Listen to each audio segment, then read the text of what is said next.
અમદાવાદના શહેર Kotda police station હદ વિસ્તારના સરસપુરમાં રાત્રિ દરમિયાન અસામાજિક તત્વોના બે જૂથ વચ્ચે ઘર્ષણની ઘટના બની હતી, જેમાં એક અસામાજિક તત્વોના જૂથ દ્વારા અન્ય અસામાજિક તત્વોના ઘર સળગાવવાનો પ્રયાસ કરવામાં આવ્યો હતો। સરસપુરમાં 1.5 મહિના જૂની અદાવતમાં 3 શખ્સોએ ટોળા સાથે મળીને પડોશમાં રહેતા પરિવારના સભ્યો પર હુમલો કર્યો હતો।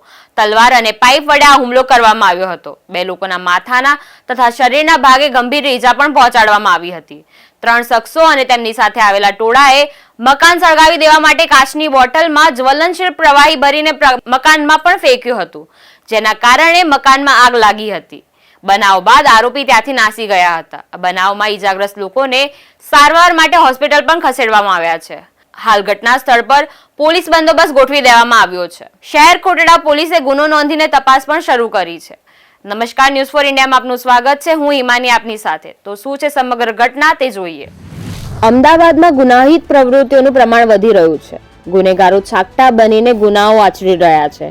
ત્યારે અમદાવાદ શહેર કોટડા પોલીસ સ્ટેશન હદ વિસ્તારના સરસપુરમાં રાત્રિ દરમિયાન અસામાજિક તત્વોના બે જૂથ વચ્ચે ઘર્ષણની ઘટના બની હતી। સરસપુરમાં ઓગસ્ટ મહિનામાં જૂની અદાવતનો બદલો લેવા ટોળું ભેગું કરીને પડોશમાં રહેતા પરિવારના સભ્યો પર તલવાર અને પાઇપ વડે હુમલો કરવામાં આવ્યો હતો, જેમાં ફરિયાદી અને અન્ય એકને માથાના તથા શરીરના અન્ય ભાગે તલવાર વડે ઈજા પહોંચાડવામાં આવી હતી। જે મામલે શહેર કોટડા પોલીસ સ્ટેશનમાં ફરિયાદ નોંધાવતા પોલીસે તપાસ પણ શરૂ કરી છે। સમગ્ર મામલો એમ છે કે સરસપુર રમણલાલ ડાયાલાલની ચાલીમાં રહેતા ઝહીર શેખે શહેર કોટડા પોલીસ સ્ટેશનમાં ફરિયાદ નોંધાવી છે। તેમણે કહ્યું છે આજથી 1.5 મહિના અગાઉ તેમના પડોશમાં રહેતા સંદીપ રાઠોડ નામના વ્યક્તિ પર છરીથી હુમલો થયો હતો, જે ગુનામાં તેનો નાનો ભાઈ ઝકીન સામેલ હતો, જેથી પોલીસે તેની ધરપકડ કરી હતી। ફરિયાદીનો ભાઈ ઝકીન દારૂના વેપાર સાથે સંકળાયેલો હતો, જેથી તેની શંકા હતી કે દારૂનો ધંધો તોડવા માટે સંદીપ રાઠોડ પોલીસને માહિતી આપે છે, જેથી સંદીપ અને તેના મિત્રો પર હુમલો કરવામાં આવ્યો હતો। જે મામલે પોલીસ ફરિયાદ પણ દાખલ થઈ હતી, જે બાદ આરોપીઓની ધરપકડ કરી લેવામાં આવી હતી। આ બાબતની અદાવત રાખીને સંદીપ રાઠોડે શનિવારે રાત્રે ફરિયાદી ઝહીર અબ્બાસના ઘરે હુમલો કર્યો હતો, જેમાં ઝહીર શેખને માથાના ભાગે તલવારના 2 અલગ અલગ ઘા માર્યા હતા। શૈલેષ અને કાલુએ ઝહીર શેખને ડાબા પગે તથા ડાબા પંજાના ભાગે પાઇપ વડે હુમલો કર્યો હતો। રાત્રે થયેલ હુમલા મામલે 3 લોકો સામે ફરિયાદ પણ દાખલ થઈ છે। સંદીપ રાઠોડના ભાઈ પરેશ, શૈલેષ અને કાલુએ તલવાર અને પાઇપથી હુમલો કર્યો હતો। 6 જેટલા અજાણ્યા ઈસમોએ કાચની બોટલમાં જ્વલનશીલ પ્રવાહી ભરીને તેમના મકાન સળગાવી દેવાની ઈરાદે મકાન પર જ્વલનશીલ પદાર્થ ભરેલી બોટલ પણ ફેંકી હતી। સાથે જ ઘટનાની ગંભીરતાને જોતા પોલીસ રાત્રે પેટ્રોલિંગ માટે પહોંચી હતી અને પરિસ્થિતિ પર નિયંત્રણ મેળવવાનો પ્રયાસ પણ કર્યો હતો। ઘટનાની ગંભીરતાને જોતા શહેર કોટડા પોલીસ ઉપરાંત આસપાસના અન્ય પોલીસ સ્ટેશનના પોલીસ ફોર્સની મદદ સુરક્ષા બંદોબસ્ત માટે ગોઠવી દેવામાં આવી હતી। आपका नाम? जहीर अब्बास फिर मोहम्मद शेख। क्या बनाव बना था आपके साथ और कितने बजे बना था बनाव? ये बनाव रात को 10 साढ़े 10 के बीच में बना था, 11 बजे का। क्या हुआ था? हम बैठे थे 2 जने बाहर कुर्सी पे घर के, ने एकदम आगे हमला करा 3-4 जने ने। कौन है वो 3-4 जने? वो संदीप राठौर के भाई थे 2, और 2 चाली के लगे थे, और दूसरा टोला आगे खड़ा था। हाँ, दूसरा टोला थोड़ा आगे खड़ा था, और ये 4 जने एकदम हथियार लेके आगे ने मेरे पे हमला करा। हथियार में कौन से हथियार थे? तलवार थी। संदीप के भाई के हाथ में तलवार थी, और दोनों भाई के हाथ में तलवार थी और एक के हाथ में पाइप थी। हमला करने का कारण क्या था आपको? हमला करने का कारण मेरे को ही नहीं समझ पड़ी कि मेरे पे हमला क्यों हुआ। आज से 5 साल पहले यहाँ हमारी बहन दारू का धंधा करती थी, वो बंद करा दिया लोगों ने, तो फिर हमने भी कुछ नहीं बोला। हम रिक्शा चलाते, हम 5 भाई भी रहते हैं, और अचानक ही हमला हुआ ने घर पे पेट्रोल के बोतल मारे और घर को भी जला दिया। पूरे घर वालों को यानी मारने के, जान से मारने की वो करी। पूरा घर जल गया बाहर से ना अंदर से। अभी आप सरकार से और पुलिस से क्या चाहते हैं? हम तो न्याय चाहते हैं कि सत्य करे। और ये जो जिन्होंने हमला किया उनका बैकग्राउंड क्या, वो कोई गुनहगार है? आगे उन पर कोई केस है? संदीप पे पहले केस है, पहले पासा मासा काटे ली उनने भी। किस चीज़ के केस है? ये सब ऐसे सब तोड़बाजी करने के नहीं, सब करने के। मारा मारी के केस है उसके ऊपर। भाजपा का आगे वाले यानी मारा मारी के भी उस पर भाइयों पे केस है। ગઈકાલે શેરકોટા પોલીસ સ્ટેશન વિસ્તારમાં રાત્રે એક હત્યાના પ્રયાસ અને રાઇટિંગ સાથેનો ગુનો બન્યો છે, જે ગુનાની હકીકત એ રીતની છે કે ગઈ 2/8/2024ના રોજ સંદીપ પરમાભાઈ રાઠોડ છે, જે સૈયદ રિયાઝ હુસેનની ચાલી સરસપુરના રહેવાસી છે, તેઓના ઉપર એક અજાણ્યા રિક્ષા ચાલકે છરી વડે તેમના છાતીના ભાગે હુમલો કરી હત્યાની પ્રયાસનો બનાવ બનેલો હતો, જેમાં ગુનો નોંધવામાં આવેલો હતો। અને એ ગુનાની તપાસ દરમિયાન જે આરોપી છે, અજાણ્યો આરોપી મહેશ ઉર્ફે બીડી જયેશભાઈ રાવલ નામના ઈસમને પકડવામાં આવેલો હતો અને એની પૂછપરછ દરમિયાન અન્ય ઈસમ જકીન ઉર્ફે બાપુ પીર મોહમ્મદ શેખ તથા યોગેશભાઈ વાઘેલા તથા ધવલ મકવાણા તથા કિરણબેન વાઘેલા, આમ ઉપરોક્ત ટોટલ અન્ય 4 આરોપીઓની પણ આમાં સંડોવણી હતી। જે ગુનો કરવાનો મુખ્ય હેતુ હતો કે જે ફરિયાદી છે એ આ જકીન ઉર્ફે બાપુને જે એનો દારૂનો ધંધો હતો એ દારૂના ધંધામાં અડચણરૂપ થતો હતો, તો એ વાતનો ખાર રાખી અને આ ઉપરોક્ત તમામ આરોપીઓએ ભેગા મળી અને આ કાવતરું રચી અને આ સંદીપ રાઠોડ ઉપર હુમલો કરવામાં આવેલો હતો। જે હુમલાના અદાવત રાખી ગઈકાલ રાત્રે સંદીપના જે પરિચિતો છે, જેમાં પરેશભાઈ રાઠોડ, શૈલેષભાઈ રાઠોડ, કાલુ તથા અન્ય 5 થી 6 ઈસમોએ આજે જકીન ઉર્ફે બાપુ છે તેના ભાઈ છે જહીર અબ્બાસ શેખ, તેઓ પણ જે અગાઉનો ફરિયાદી છે સંદીપ એના જ બાજુના વિસ્તારમાં રહેતા હતા, તો તેઓના ભાઈ ઉપર તલવાર અને પાઇપો વડે જીવલેણ હુમલો કરવામાં આવેલો હતો। સાથે સાથે જ્વલનશીલ પદાર્થ એમના ઘર ઉપર ફેંકી અને એમના સરસામાનને આગ લગાડવામાં આવેલી હતી, સાથે રિક્ષાઓમાં પણ નુકસાન પહોંચાડવામાં આવેલું હતું। તો આમ અગાઉની બનાવને ધ્યાને રાખી એની અદાવત રાખી ગઈકાલ રાતનો બનાવ બનવા પામેલો છે, જેમાં રાઇટિંગ વિથ હત્યાના પ્રયાસની કોશિશનો ગુનો નોંધવામાં આવેલો છે અને હાલમાં જે બનાવ છે એ બનાવ સંદર્ભે બનાવ સ્થળે પૂરતો પોલીસ બંદોબસ્ત રાખવામાં આવેલો છે, જેથી કોઈ અનિચ્છનીય બનાવ ન બનવા પામે। હાલમાં આરોપીઓ છે ગુનો કરી અને ભાગતા ફરે છે, પણ પોલીસની અલગ અલગ ટીમો બનાવી આરોપીઓને તાત્કાલિક ઝડપી પાડવા માટે ચક્રો ગતિમાન કરવામાં આવેલા છે। એક્ઝેક્ટ આપણે પોલીસ ચોકીની આ સામે જ બનાવ બન્યો, इसमें દરમિયાન અહીંયા કોઈ પોલીસ કર્મચારીઓ હાજર હતા?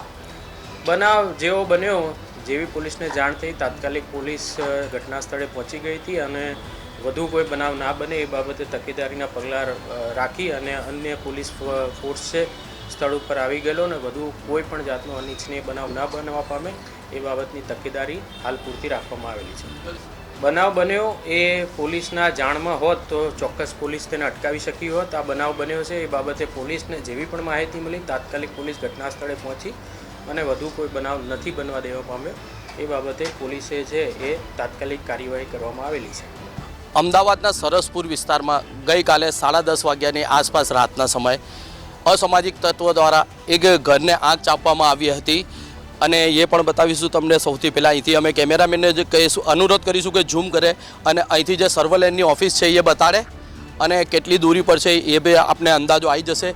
અને એ સર્વેલન્સની જે ઓફિસ છે બરાબર ડી સ્ટાફની જે ઓફિસ કહેવાય તેનાથી 500 મીટરની દૂરી ઉપર જ આ મકાન આવેલું છે અને અસામાજિક તત્વો દ્વારા આ મકાન ઉપર આવીને જીવલેણ હથિયારો સાથે હુમલો કરવામાં આવે છે અને ઘરને આગ ચાંપી દેવામાં આવે છે અને પછી અહીંથી ફરાર થઈ જવામાં આવે છે। તો અહીંયા જે લોકોના ઘર ઉપર આગ ચાંપી હતી અને જેમની ઉપર હુમલો કરવામાં આવ્યો હતો તેના ફેમિલીજનો પણ અમારી સાથે અત્યારે હાલમાં અહીંયા મોજૂદ છે। અમે એમનાથી વાતચીત કરીશું, શું કહેવા માંગે આના વિશે। मेरा नाम सेनात बानो, मेरे आदमी के साथ जो हुआ है वो गलत हुआ है, मेरे को इंसाफ चाहिए। किसने हमला करा था और वो कितने बजे करा था? जो यहाँ रहता है उसका नाम है संदीप, उसके भाई ये 2 उन्होंने हमला करा, 4 जन ने मिलके और वो थे और वो पीछे खड़ा था, उसके भाई और 4 लड़कों को उसने आगे भेजे थे और मेरे आदमी को यहाँ बैठा था, उसके ऊपर हमला करा उन्होंने, पाइप और तलवार उनसे फटके मारे, हाथ पे मारे, यहाँ मगज के ऊपर मार दिया, उसके ऊपर यहाँ हमला करा और गिरा दिया उनको। आपकी कोई दुश्मनी थी ये संदीप नाम का जो व्यक्ति, उससे कोई आगे? हमारी कोई दुश्मनी नहीं थी उससे। फिर आप पर हमला करने का मुख्य कारण क्या था?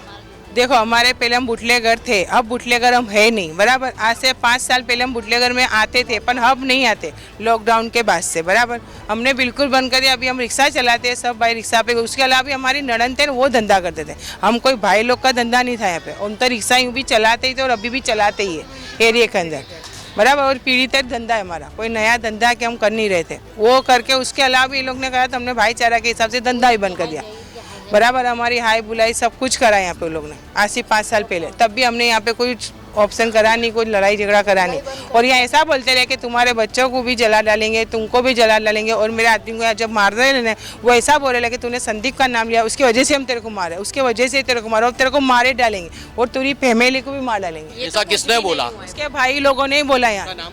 उसका नाम है वो क्या नाम, शैलेश और वो परेश, वो लोग ने बोला। और एक दूसरा लड़का था, उसका बाप का धंधा है सिटी गोल्ड का, मेहुल नाम है उसका, वो भजिए बेचता है सिटी गोल्ड सिनेमा के पास। उसके अलावा और लड़के भी थे, पर यहाँ क्या वो भागम भागी हो गई तो आकाश के हिसाब से देख नहीं पाए। आकाश करके भी एक लड़का था, ऐसे टुल्ला बहुत बड़ा था। पर यहाँ आग चापी ने, उसके वजह से यहाँ से मेरा देवर बारह है, उसके ऊपर पेट्रोल छाट गया, बोले इसको भी जला दो और इनके घर के बच्चों को भी जला दो। सबको जलाने की प्रयत्न करने के लिए आए थे। वो काकड़े वगैरह सब बना के लेके आए सर। तो कुछ भी नहीं और तो ये कुछ न कुछ तो अदावत होगी ना, तो ही ये सब हुआ होगा। क्या अदावत क्या है? तो वैसे तो कोई भी हमला नहीं कर सकता आप पर। बोल रहे हैं ना हम आपको कि धंधा बंद कराया था, बस ये वजह थी हमारी कि हमने धंधा ही बंद कर दिया। तो वो लोग क्या चाहते थे कि आप धंधा चालू करो वापस? और काय का धंधा था? हमारा 2 नंबर का ही धंधा था, हम करते थे। अब उसके अलावा सुनो, हमारा जो छोटा देवर था वो बाहर करता था, बराबर। अब वो संदीप हमारे देवर की भी गाड़ियाँ ये वो सब बाहर जो करता था उसमें पकड़ा देता था। अब वो दोनों के आपस में कोई टकरार हुई भाई, वो दोनों की मैटर थी, उसमें हमारा कोई इन्वॉल्व नहीं था। कब टकरार हुई? कितने समय पहले हुई? वो कुछ महीने पहले हुई, उनकी गाड़ियाँ उसकी पकड़ा दी, उसको जेल में ही भेज दिया। वो जेल कस्टडी भी हो गया है। उसके अलावा उसने उसको वहाँ सेंट्रल में भी भेजा दिया उसने। मेरा नाम सना बानू है, जकीन भाई शेख में, जकीन उर्फे बापू की औरत हूँ। वो क्या बाहर धंधा करते हैं मेरे घर से, वो यहाँ पे उनका कुछ इन्वॉल्व नहीं है, बराबर। इन्होंने क्या करा, उनकी आगे पीछे सब देख रेख करके उनकी गाड़ी पकड़ा दी, उनको सेंट्रल भिजा दिए। उनको इतना प्रेशर कराया बजरंग दल से, भाजपा से, जैसे इनको मारो, इनको सेंट्रल कर दो, ऐसा। पर तो भी हमने कुछ नहीं करा कि चलो जाने दो। अभी हम क्या भाईचारा ही चाहते थे, अभी हमारे भी यहाँ रहना है और हम बरसों से रहते हैं। पर ये तो ऐसा हो गया कि हमारे घर के अंदर आग लगाई। हमारे बच्चे थे, हम 25 जन की फैमिली है, 2-5 साल से बच्चे से यहाँ लेके हमारे 15 साल 17 साल तक के बच्चे, 25 जन हम लोग रहते हैं यहाँ। आग लगाई यहाँ पे, मेरे बड़े वाले भाई को मारा, ये नाइंसाफ़ी। हमारे को न्याय चाहिए बस। आज से 4 से 5 साल उन्होंने हमारे पे बहुत जोर जुलूम करा। हमारी गाड़ी हम लेके आते हैं तो हटते भी नहीं है वो लोग, रास्ता पूरा रोक लेते हैं। मेरे घर से आते हैं, मेरे घर वालों से मैं निकलती हूँ तो भी ऐसा करते हैं। हर मेले के 15-20 जन को भेगी करता है वो, हर 2-3 दिन में यहाँ भेगी करता है, फिर मीटिंग करता है, क्या मालूम क्या करता है वो। मैं तो आपने ये सब चीजों को लेकर आपने पुलिस स्टेशन गए, फरियाद की है? उनने हमारे पर हमला करेला, नहीं किया। हमने कुछ नहीं करा, हमने इसके लिए कुछ नहीं करा कि हमने बोला ही नहीं। तो मगर पुलिस है, आप पुलिस की क्यों मदद नहीं लेते? वो मदद नहीं लेने का कारण क्या? पुलिस सुनती नहीं है। पुलिस उसमें ऐसा है कि वो ऐसा बोलता है मैं भाजपा का नेता हूँ, मैं भाजपा का कार्यकर्ता मेरे हूँ। चाचा को पकड़े लेने तो उससे 3 दिन की वो रखेला भी, उन्हें उनको खाना पीना भी पुलिस वालों ने दिया। यानी संदीप खड़ेला, संदीप पुलिस वाले ऐसा कहते संदीप भाई है तो खाने नहीं देंगे हम, ऐसा उन्होंने करा था उनके संग। 2 दिन उनको खाना दिया और तीसरे दिन हम खाना लेके गए ना, ऐसा ही बोले, उसने ना बोल दिया है तो 2 दिन उनको खाना ही नहीं दिया। ऐसा कैसा? आपका क्या लगता है? क्या कहना चाहोगे? उसको कड़ी से कड़ी सजा दो। हम भतीजे को लग गया तो नहीं खड़े आना ही पड़ेगा और हमारे पीछे वो लोग हाथ धोने पड़े, अच्छी बात नहीं ने। इनको दो કેમ કે અત્યારે એમના ફેમિલીજનોથી આપણે સાંભળ્યું કે એમનું કહેવું એવું છે કે લોકડાઉન પહેલાં અમે દારૂનો અહીંયા ધંધો કરતા હતા, અમે પણ બુટલેગર હતા। એવું નથી કે અમે પણ સારા માણસો હતા, પણ પહેલાં હતા બુટલેગર। અત્યારે અમે લોકોએ આ બધો ધંધો અને બધી વસ્તુઓ બંધ કરી દીધી છે। એ જ ધંધાને લઈને અહીંયા અદાવત રાખવામાં આવી હતી અને એ જ કારણસર અમારા ઉપર હુમલો પણ કરવામાં આવે છે। અને અહીંયા આ જ ઘરમાં અમારે પીડિતોની પીડી નીકળી ગઈ છે અહીંયા, અને અમારા પીડિતો પણ અહીંયા જ મોટા થયા છે અને અમે પણ અહીંયા જ મોટા થયા. અમે ખાસા સમયથી અહીંયા જ રહી રહ્યા છે. તેઓ અહીંના જે ફેમિલીજનકો તેમનું કહેવું છે કે 5 પેઢી સુધી અમે અહીંયા જ વસાવસ કરતા હતા અને હજુ પણ અહીંયા જ રહીએ છીએ. છતાં અમે આ દારૂનો ધંધો બંધ કરી દીધો છે અને એ ધંધાની અદાવત રાખીને જો કે આ સંદીપ નામના વ્યક્તિ અમારા ઉપર આ હુમલો કરવામાં આવ્યો હતો અને કરવામાં આવ્યો હતો તેવું અહીંના આ સ્થાનિકોને એવું કહેવું છે. પણ જો આની રજૂઆત પણ આમની પણ એક ભૂલ છે કે આમની રજૂઆત જો પોલીસ સ્ટેશનમાં કરવી જોઈએ, પણ આમણે પોલીસ સ્ટેશનમાં આની રજૂઆત નથી કરી અને એ એમ કહી રહ્યા છે કે પોલીસવાળા અમારું સાંભળતા નથી. એવું કશું નથી હોતું. પોલીસ નથી સાંભળતા, PSI નથી સાંભળતા, તો DG છે, SP છે, કમિશનર પણ છે. જેમ કે હમણાં થોડા સમય પહેલાં 2 PIઓને રાણીપના સસ્પેન્ડ કરવામાં આવે છે. એક મહિલાનું નિવેદન નહોતું લેવામાં આવ્યું, રેશનિંગની દુકાન હતી તેને ફરિયાદ નહોતી લેવામાં આવતી હતી, તેના કારણસર કમિશનર સાહેબે જાતે એ 2 PIઓને પણ સસ્પેન્ડ કરવામાં આવ્યા હતા. તો અમે ન્યૂઝ ફોર ઇન્ડિયા તરફથી આપ સૌને વિનંતી પણ કરીએ છીએ અને અપીલ પણ કરીએ છીએ, જો આવી ઘટના ઘટતી હોય તમારા વિસ્તારના PSI કે પોલીસ કે PI કે SP જો આ વિશે ગંભીરતા ના લે તો તમારે આગળ DG છે, SP છે, કમિશનર છે, તમામને રજૂઆત કરવી જોઈએ. હર્ષ સંઘવી સાહેબ પણ આના વિશે કડકથી કડક કાર્યવાહી કરવાની અપીલ પણ કરતા હોય છે અને કરે પણ છે અપીલ પણ અને કાર્યવાહી પણ કરે છે હર્ષ સંઘવી સાહેબ પણ. તો હું તમામ લોકોને અપીલ અને નિવેદન કરું છું કે જો આવા પોલીસ સ્ટેશનની પાસે જો આવા કદાચ એમનું એવું કહેવું છે કે PI નથી સાંભળતા, જો ના સાંભળતા તો એમને કમિશનરની મદદ લેવી જોઈએ, હર્ષ સંઘવી સાહેબની પણ મદદ લેવી જોઈએ. કેમેરામેન રશ્મિન સાથે news for India, Sharif ગાછી, Ahmedabad.